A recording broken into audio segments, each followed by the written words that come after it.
From the American Neurological Association, I'm Ifra Zavar, and this is ANA Investigates. Women are reshaping leadership in academic neurology, representing a growing share of the field, yet remaining underrepresented in its most senior roles. In this episode, we had the privilege of speaking with two former women presidents of the American Neurological Association, Dr. Elizabeth Ross, a professor of neurology and neuroscience and director of the Center for Neurogenetics at Weill Cornell Medicine, and Dr. Frances Jensen, a professor and chair of Department of Neurology and co-director of Translational Neuroscience Program at the University of Pennsylvania. Together, they discussed lessons learned, mentorship, strategic engagement, work-life balance, and how the next generation of women can build meaningful and consequential careers in leadership. The discussion was led by Dr. Sarah Nelson, an assistant professor at Tufts Medical Center. Here is Sarah. We're very thrilled to have two former ANA presidents on our podcast today. Thank you both so much, Betsy and Frances, for joining us today on ANA Investigates. Welcome to both Betsy and Frances. Thank you. So happy to be here. This is Betsy. So this is Frances, and I'm looking forward to this discussion. Betsy, I'll start with you. Women have been historically, as we know, underrepresented in senior leadership in neurology, despite comprising actually a significant proportion overall of neurologists.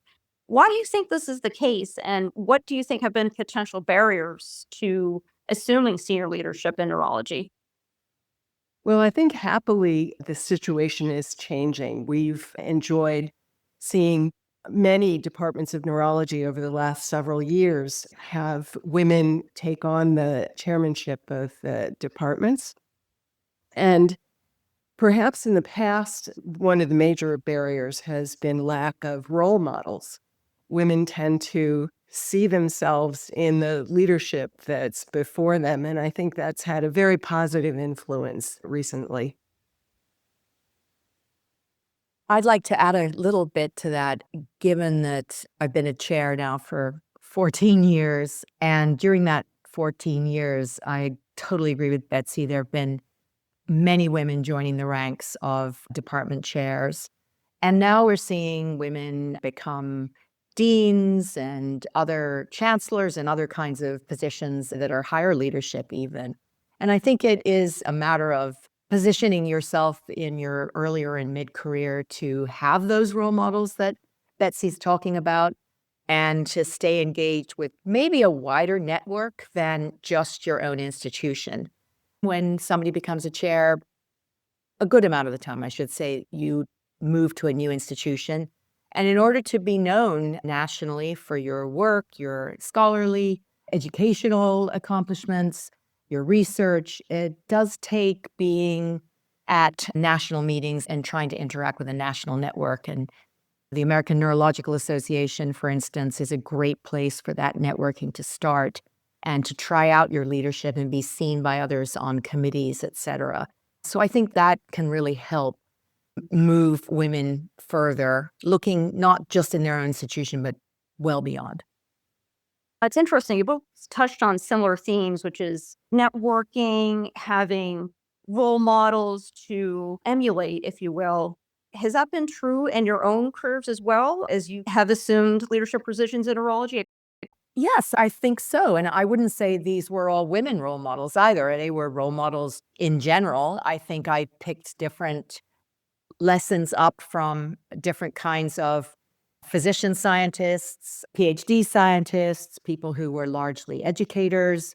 You pick things up to make your unique kind of combination. And it is a process. I think you want to stay involved. I stayed involved in a couple of different associations as well as my institution and tried to actually join committees that I knew would be useful to me, learning experiences, but where I could also contribute and show an accomplishment or at least help the larger institution when I joined a committee or task force. And I think that's the kind of thing that you begin to lead in small steps and being gradually involved at your own institution and at places like the American Neurological Association and other national societies, I think is really important in developing those leadership skills.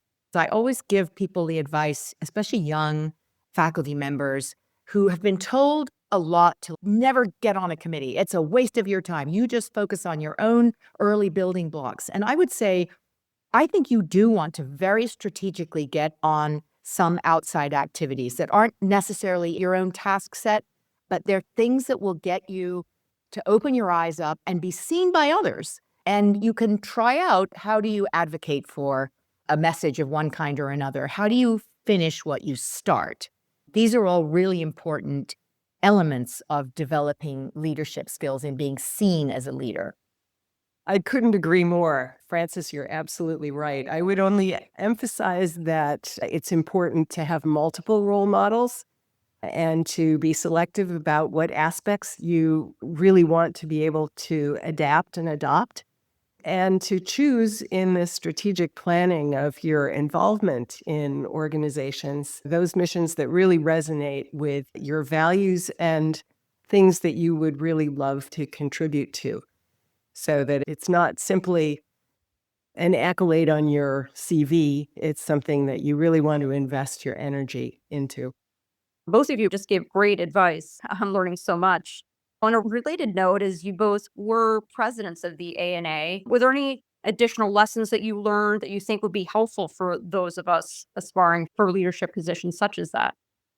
One of the biggest things I learned was time management. It is a multi-component task at the organization, but it is possible to prioritize missions that you'd really like to bring to the organization. And it's an incredible opportunity to be able to do that. Having worked in the organization for a number of years on multiple committees, I really felt that I had a sense of the character and, if you will, the DNA of the organization, and had grown to love it. Coming into the presidency was both an incredible honor and a great thrill. I very much resonate with what Betsy has said in terms of being a president of the ANA. It was a really gratifying process. And as she pointed out, your 2 years as the president-elect, then your 2 years as the president, and your 2 years as the past president. So you can actually think about thematically things that you'd like to accomplish over that arc. I found that it was very helpful to begin my plan for my presidency while I was a president-elect after I'd been on the board. And these things don't just happen overnight. Often you're on the board at some point or in a major committee, and you're absorbing the unique challenges and opportunities of the organization in that moment, right? And if you feel that you match that moment and you are able to contribute, it shows and you can be helpful, but no one does it alone. And I think one of the things I learned the most is how the diversity of opinions that were present on the board, in the committees, in the leadership group, those 2 to 3 people that are at the top in the president and the exec committee, just listening to the balance of the discussion. Everybody brings a different angle, but learning how to help match that person's strength with one of the needs of the organization, and really sharing responsibility. Everybody wants to contribute, and this isn't just a single person running the ANA. And working with the administration, of course, we learned that too, how wonderful our colleagues on the administrative side are that help us. It takes a village, but really letting people build their own careers as leaders within the ANA is something that I think is essential for a president to do in a professional organization like this. And I have to say that each presidency is met with its own challenges that were unanticipated, that end up, oddly enough, being remembered for. Ava Feldman actually opened up the membership of ANA to not just elected members. Justin MacArthur has the distinction of being president during the COVID pandemic, and he had 2 virtual annual meetings, as well as a number of really extraordinary social upheavals that he navigated extremely well. And to this day, we have a legacy of committees like the Ideas Committee.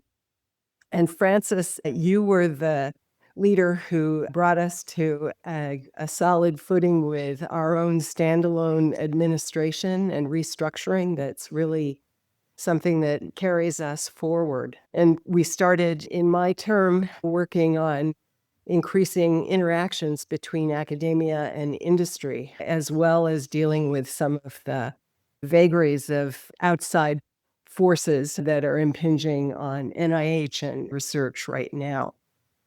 And I'm sure that there will be more going forward, but these are really extraordinary experiences for all of us, and I'm sure have taught us how to pivot and readjust as we go along.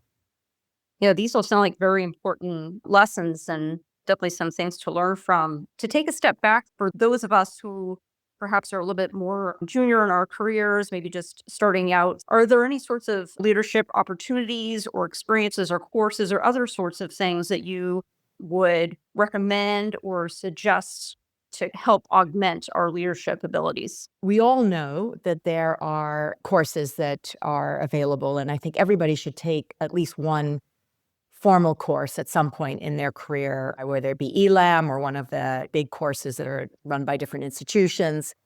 Just as a kind of level set to see reality test is what I'm thinking about my concerns widely held by others, and are these issues that are being addressed, or am I out on a limb with my own questions about myself? I think what happens when you go to a big course, you are validated because you realize that all those things you thought were just your problems are everybody's problems. And frankly, they're men's problems as well. But there are some courses that are specific for women. I think those are fantastic. So I do recommend a formal course at some point in one's mid-career, especially if you really are going to stay in academia and you're really looking to be a leader. But much of the development happens at a very local level, like working with learning how to manage up, manage down, manage sideways in your own work, research, and also in the organizations that you join. And I'm going to continue to bring up how important these organizations like and there are many other subspecialty organizations, which I think many people listening to this also belong to. It's really important to try out your leadership skills in those moments where it's a smaller group. You probably have peers around you that can give you some feedback. But I think it's really by doing you become, by trying you become. And rather than spending all one's time thinking about, well, I'm just going to just take courses, that's not as good as getting out there and actually trying to lead. And it's not for everybody. I don't think everybody should become a leader. The world wouldn't be a very good place if everybody was trying to lead. But it's more trying to find your unique niche. Even a leadership course, if you never become an actual leader, it's going to help you define your niche, differentiate yourself, and really build your angle of what your signature strengths are. It's really important. So it's this back and forth of a local to these national courses that you can find, going back and forth, trying yourself out. I couldn't agree more. But many of our institutions do have professional development workshops and courses. Many of our faculty actually overlook because they're very busy. They've got many debts on their time management, but it's really worth taking advantage of those. And certainly the importance of attending national meetings in person cannot be overemphasized. So much of what we do these days is virtual, and it really makes a huge difference to be able to run into someone in the hallway between sessions, in small groups, in large groups. It really is important. And I highly recommend the career development sessions that we offer at the annual meeting. I think they've had an enormous impact on our membership over the years. Certainly, I have benefited. That's great. One question I had also is, I think many women sometimes feel that they struggle to have their voices heard, perhaps struggle with the idea of delegating responsibilities, if that's part of the leadership position or providing constructive criticism. What might be some ways that women may try to overcome these issues? That's a challenging question. There are so many factors that fit into that. One thing that I think can be highly recommended is to make it a point to try to make your voice heard at meetings, even if it's not within your comfort zone, to ask a question or make a statement. Make it a point to assign yourself at least 2 points that you want to make at a given meeting, especially when there's a point that is really important to you that you think has been overlooked in a conversation or in a meeting, to not let that pass by unspoken. Francis? I'm going to give some concrete advice here, which is be prepared. Come to events and meetings prepared. As Betsy was mentioning, you may have a particular angle, a request, a goal, something you want to have happen in a meeting.